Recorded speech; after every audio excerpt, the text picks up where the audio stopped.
Hello, grade 7. How are you today? I hope you all are safe and well. Today we will study a new topic, which is a variation. What is a variation? What does it mean? And why do we all look different? And what do we have in common? So open your books on page 68, grab your highlighters and follow me, please. Variation. Differences. Most of us can recognize hundreds of people, friends, family, people we only see occasionally, and celebration on TV. The shapes of their faces differ and their hair, eye, and skin colors vary. You can spot people you know from a long way off. They have different heights and builds, individual voices, and indistinct way of walking. We have thousands of features like this which vary. The differences between us are called variation. So have you ever wondered why we can recognize people? And why do we look so different? We have like some similarities between each other, but we look different, we look distinct. So what causes all this, and what do we call all this? So these differences that we have between us are called variation. Something is different, something vary, like many types or many kinds. Okay, this is variation. In nature, we have hidden variation, something we cannot see. It's different, but we cannot see. And we have obvious variation, something clear, something visual. We can see it. So what are these hidden variation? Like we have, for example, we have different blood groups, and we have different heart sizes. We all have different lung sizes. It can vary from the size, like the normal size of the lungs, the normal size of the heart, but sometimes people can have differences between them. Blood groups is a very good example of variation, which is hidden variation. So we cannot see it. We all have the same color of blood, but we don't have the same groups. So we might have differences, and sometimes we have similar blood types or blood groups, but these are hidden variation. Some differences are easy to spot, but most variation is hidden. For example, you might be able to hold your breath for longer than most people, or maybe your heart beats more times per minute. Nobody would know this from looking at you. Your blood looks the same as your friends, but it may belong to a different blood group. So this is called hidden variation. So we cannot see the heartbeat, or we cannot see the breath, okay, and the breathing process, but this is something differ from one person to another. So this is called hidden, something inside us. Because of variation, each of our bodies work differently. We also behave differently. We prefer different television programs and laugh at different jokes. There are more than 7 billion people in the world. We all have different combinations of features, so we are all unique. So it's like let's have an example about our families. So in our families, when the same family, from for sisters and brothers or sisters, you can see something different about them. But you can have some you can see some similarities between them, but they are completely different. They have combinations of features or characteristics that each one of them has its own his or her own characteristics. So you are a unique person. You are different. You are a special person from the other one. So these all because of the variation in our bodies. So even our bodies are working in different way, and we don't like the same exact things. We may prefer some things or similar things, but each one of us has its own style, its own type, its own body shape, behavior, and everything is unique about him or about her. We have two different types of variations. One of them called discontinuous variation, and the other one is continuous variation. So what is discontinuous variation? Discontinuous variation, it's this variation that can have set of values, something you cannot change, something doesn't vary all the time, something specific. So with some features, there are only a few possible variations. For example, everyone has one of the four main blood groups, O, A, B, or AB. Features like this show discontinuous variation. So it's impossible to find someone with OA or AO. So every one of us has one of these main four groups. So these are set of values. We cannot change it. It doesn't continue forever. Just like four main groups, we don't have four main different groups. We don't have more than this. There's another example. There is lots of variation in hair and eye colors, but they can be sorted into a few main colors. So in nature, the normal hair colors, we have black, blonde, we have brown, but we have like red, but this can be different from one person to another. Okay, like the level or the degree of the color. But in nature, we cannot find someone with blue hair, with pink hair, with green hair. These are artificial dyes, artificial colors.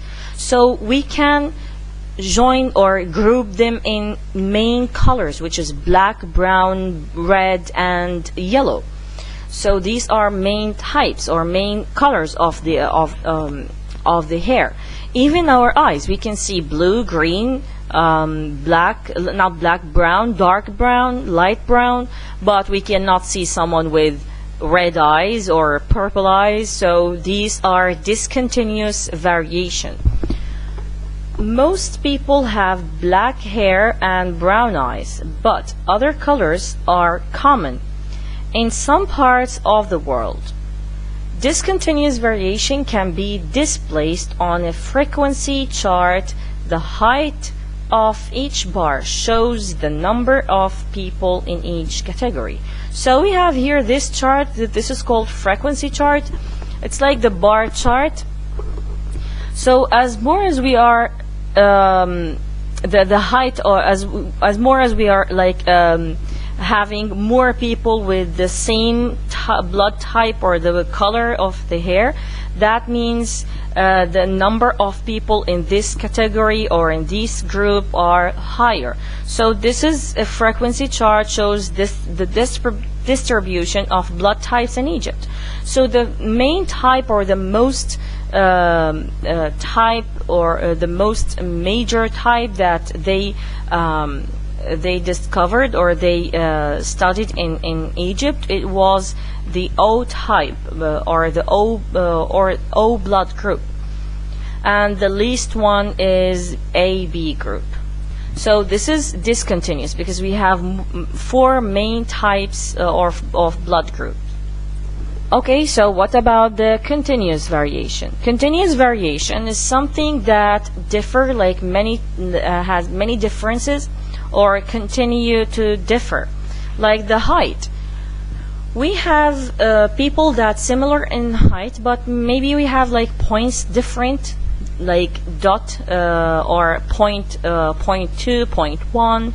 So we can have the range from this. We can have range like your height between this range and that range. So if any value within a range, we call it continuous variation, because we don't have like main value or 4 or 5 values only. No, this height could differ from one person to another, and it will continue to vary.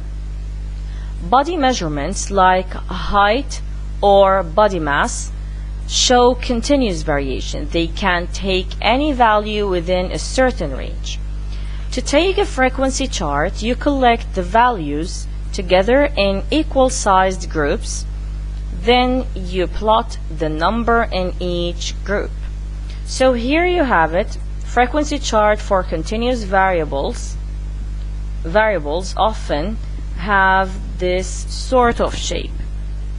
So we have here, if we want to make this frequency chart, we need to group them like from this number, from this number to that number, from the range between this and that. Like here we have the range between 136 to 139, and we have from 140 to 143. So this is how can we make it as a frequency chart when we want to make it as continuous variable. It's not like the bar chart. No, we have to make it as range. This range start with a number and ends with a number. Unique differences. What about these unique differences, and what are these unique differences that we have? Everybody's fingerprint has a unique pattern of lines. Even identical twins have slightly different fingerprints. Every person also has a different shaped face, a different pattern on the colored part of each eye, which is the iris, a unique voice print, a distinctive way of walking. Any of these features could be used to check their identity. So we, even us, like as sisters and brothers from comes from the same mother and father, we have differences between us. We have different shaped faces. We have some of us has oval or long face or rounded face and a heart-shaped face, or we have fingerprints. We have very different fingerprints. That's how can people identify, or police identify criminals or identify anomalous people. So even we have different colored part, or some people call it like eye print, which is like they can make an eye scan to identify the shape of the eye, to identify a person. And we have different voices, even if we have some similarities, but we have a unique voice print. And we can use them, or other people like police, companies, securities, they can use them as to secure places and to check identities of people. Biometrics. Using features like fingerprints to identify people is called biometrics. Many countries use biometric data on passports, like fingerprint. Security systems like those used at airports need to be fast, reliable, and as cheap as possible. So if this process or of this system is expensive, it's kind of hard to work with it. So they need to make something, or to have something cheap, secure, fast, not slow to process the fingerprint or the voice print, and reliable, that we can trust it. Okay, it can be difficult to decide which biometric features to use. Each has advantages and disadvantages. So let's say iris patterns vary more than fingerprints and face shapes, so they can use them more safely, and they can rely on them, or they can be reliable, more reliable than any fingerprints or face shape or voice prints. But the problem is, scanning the iris could damage the iris, because they're using the laser to scan the eye pattern or the iris pattern. So people cannot look for this for a long time. They provide tighter security about this iris pattern, but people have to stop to look into an iris scanner, because this can damage the eye and affect the vision. Face shapes can be detected from further away. They could be used to make a door open as soon as someone walked up to it. So this also is not like reliable, like that reliable, because if people could like walk from a distance and they recognize their face, they can open doors and anyone could pass through this door without any security. Fingerprint scanners are the cheapest, so that's why most security airports or most security procedures, they're using fingerprints. But they don't work well with dirty or damaged fingers. We have excellent example about our phones, the smartphones with the fingerprints.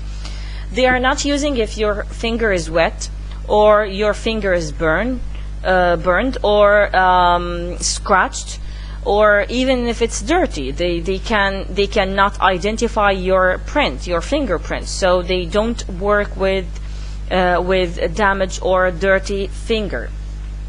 So those features that we can use for security or to identify people, we call it biometrics. So now let's go to the summary of the lesson. Variation. Discontinuous variation. Variation shown by characteristics that can only take set values, such as blood groups. Continuous variation. Variation shown by characteristics that can take any value within a range, like height. Everyone has a different combination of features, and everyone has some features that are unique. So this was all about variation. Please don't forget to write these notes in your notebooks, and don't forget the homework, which is the yellow box. So if you have any question, write it down, and I will meet you in a new lesson. Bye bye.